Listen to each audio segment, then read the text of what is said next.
Where has Kyrie Irving gone? I know you talked about this, Mike, specifically on the second half. I decided to back it up just a little bit more. Kyrie started off really well yesterday in the first quarter, 4 of 5 for 8 points. From there, so the rest of the game, 3 for 13 for 8 points. And you were wondering where he was in game one at times as well. And honestly, where has Kyrie been in this series thus far? Well, not on the three-point line, that's for sure. Well, he misses them all. Is it 0 for 8, you said? Yeah, 0 for 8, 35% shooting overall. Ooh. It's bad. He's taken he has 28 total points. Luka's got 62. That's supposed to combine together for something big. And Luka's having to carry all this by himself. You can see, by the way, the ball gets some of those turnovers, the ball's getting picked from him, and it just feels like he's like, I don't have the will to Or he's stop lost it. his dribble a lot more than we ever see in a game. I get he loses his dribble every once in a while because he's trying so many different things. But, man, I don't know. It feels like now when he's dribbling against the Celtics, I'm just nervous he's just going to lose it himself. Yeah, and I don't know if it's longer, more athletic people. Like Jaylen Brown's stronger than anybody he's gone up against so McDaniels, far. But McDaniels 6'9", and I don't know, man. Like he's been so good against so many different people in his career that I give the Celtics credit. I don't want to take anything away from the Celtics credit, man. They got good defense, but if he were to get hot, they would actually have to call a timeout and go, should we keep playing this defense? At no point has Joe Mazzulla ever had to make an adjustment on Kyrie. He's like, this is amazing. It doesn't matter who's on the court. Everybody can guard Kyrie. Yeah, but in the way they're, again, playing straight up, unlike anybody else has really been able to do against the Mavericks, the way that they've been able to do that, it takes away Kyrie's last thing, which is the last resort, which is pass it to somebody and let them finish. And I set them up perfectly. It looks that way a lot of times because Kyrie's dribbling and dancing, and then if he can't finish himself, he's got somebody else to give it to. But the way they're defending him and defending the team in general is making that difficult. So that's one little thing. I am fascinated by the idea of just being there is too big for him right now. Being in Boston is just too much for him to mentally overcome at the moment.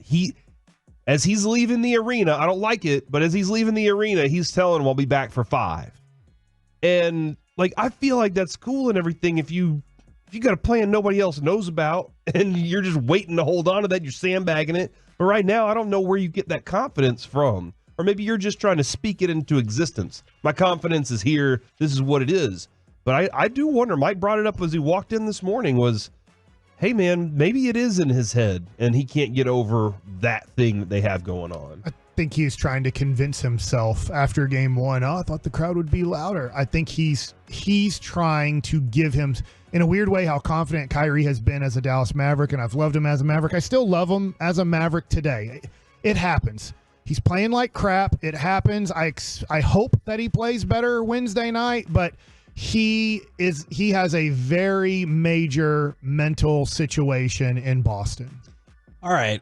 And you guys talked a lot about the mental aspect, and I definitely get that. I was going to point out, since you mentioned Jaylen Brown, a couple of things. He talked about like just relentless physicality is, he feels like, not just against the Mavericks, but as the key to beat any team. He has also now ascended to the slight NBA Finals MVP favorite, just ahead of Tatum. Well, he's the best player on their team. That's what I heard. And then Drew Holiday is actually third now at 5-1. Now, I think that's reflective of where Boston, you are in the series. Winning 4 of 5. It's not fun to say, but let's just be honest. Probably not going to happen. It's going to be exceedingly tough. And Luka is 6-1. So that just gives you a reflection of where the Mavericks are in this series. At this point, you have to almost take Kyrie off the board. Kyrie is 66-1. Yeah. 2 games in. You just think about how the difference was. Remember, we went through the NBA breakdown. They said 9 people said the Mavericks would win. 8 people said the Celtics would win. Of the 9, they said 7 Luka MVP, 2 Kyrie MVP. Now, he's not off the board yet, but it's 66-1. Pretty dang far off. 30-point game with an 18-point fourth quarter changes that very quickly, though, right? Like that becomes an immediate, oh, hold on, he's back, and he makes a game winner. that changes everything. I could see that because not only did he have a standout individual game, but obviously that means you win the game. And a lot of these MVP odds are reflective of like who's going to win the series. Yeah. Because it doesn't look very likely for the Mavs right now. But because they're down 0-2. That is true. I'm going to make the argument tomorrow. Not as bad as you might think. I'm with you. For Kyrie, we talked about it going in. One of the predictions was Kyrie will win one of these games by himself. Well, you know what I'm saying. Like, I realize other people need to contribute, but you get the idea. Have you given up hope of that now? Not to say that he can't play well, but like he'll take over a game and win it for you. Not given up, okay, but I'm not as optimistic. Okay, I think that's completely fair. No. Well, I mean, this team gives me no reason to give up on them unless the series is over. They've proven, they've given me enough. I think you can give up if they lose Wednesday. Well, I mean, maybe the series over then and everything. But, I won't have any. Look, Corey, if they lose on Wednesday and you're depending on me for a segment on Thursday about how history says we can come back, I got nothing. Nothing. I can put together the segment now about how they got a shot. If they go down 0-3, I do not. You also got, I also got to take into consideration the likes of the players on Boston's team probably want nothing more than to shut him down. Like we would love, definitely. We would love for everybody on the Mavericks team right now to be like, I can't wait to shut down Porzingis. Yeah, but I'm not sure how many of those guys really like have that kind of same hatred or dislike or disdain, whatever the word is you're looking for, but wanting to make sure we shut that dude up. I mean, you look at the way it ended, it's easy to see how Brown and Tatum obviously just want to win the title for themselves, for the city, for the organization. But I'm sure it doesn't hurt that it's going up against somebody who he was like, you need to defer to me. I'll lead you to the promised land. And they're like, well, you left, and now it's your shot, and we're going to keep you from getting to the promised land. Yeah, I don't think that's lost on those two at all. I'm with you. Yeah. Then so that's where when it comes to time to sit down and study and do all that, they're locked in on making sure they are aware of what he does well. Can I give you? I'm just looking at his box scores, Kyrie. Yeah. His worst game, you would say, of the playoffs so far was Game 2 at Oklahoma City. 9 points or something? Yeah, the Mavericks won. So he was 2 of 8 from the field. He was 5 of 6 from free throws for 9 points. He had 11 assists and 3 rebounds, so he did contribute assist-wise, but 2 of 8 for 9 points. He didn't get 10 points in that game. The next game at home, 41 minutes, 10 of 17, 2 of 6 from 3, 22 points, 5 rebounds, 7 assists. So at least there was a major, it wasn't like 30 plus points, but it was from 2 of 8 to 10 of 17. So just kind of go over these series and go, all right, when he had a bad game, did he always have a good game the next game? Not always, but that's the one that he had a really bad game, but the Mavs won. And he struggled against Oklahoma City. They threw really good defense at the Mavericks, and a lot of things that you're seeing the Celtics do, Oklahoma City did the same things to them. They got to figure out how to overcome those. Difference is, I think the roster for Oklahoma City wasn't quite as adept as what Boston experienced. Yeah. Or I want to go to cut number 8 and just see what you guys think about this, and maybe what you think about the question as well. Cut number 8. This is Kyrie. Do you feel like it's only a matter of time before your shots start to fall? Yeah, that's the confidence that I have in myself. A lot of shots were hitting the back rim that could piss you off as a competitor. But it's all part of the game of basketball, and you got to accept the ups and downs of this. That's the I would say the toughest challenge when you're in a series. You want to play extremely well, especially when you're playing in the finals. Felt good in the first half, but in the second half, just shots weren't going down, and defensively I was out of position, got some ticky-tack fouls, and just kind of took away from our flow of the game as well. It wasn't just all on me, but I'm definitely taking the majority of it just because my teammates look to me to convert a lot of these shots and ease the burden, not only just Luka, but everyone else, and settle our team. We've definitely made our identity on defensive end, but now offensively, I got to play better. I like everything he said there, and especially the foul thing. He's actually not a veteran guy when it comes to fouls. Yeah. It's weird to me that he picks up 2 fouls, and not every game, but it feels like every third game in these playoffs, he has 2 fouls in the first 6 to 7 minutes of the game. When he said ticky-tack, did you think he was talking to himself or the officials?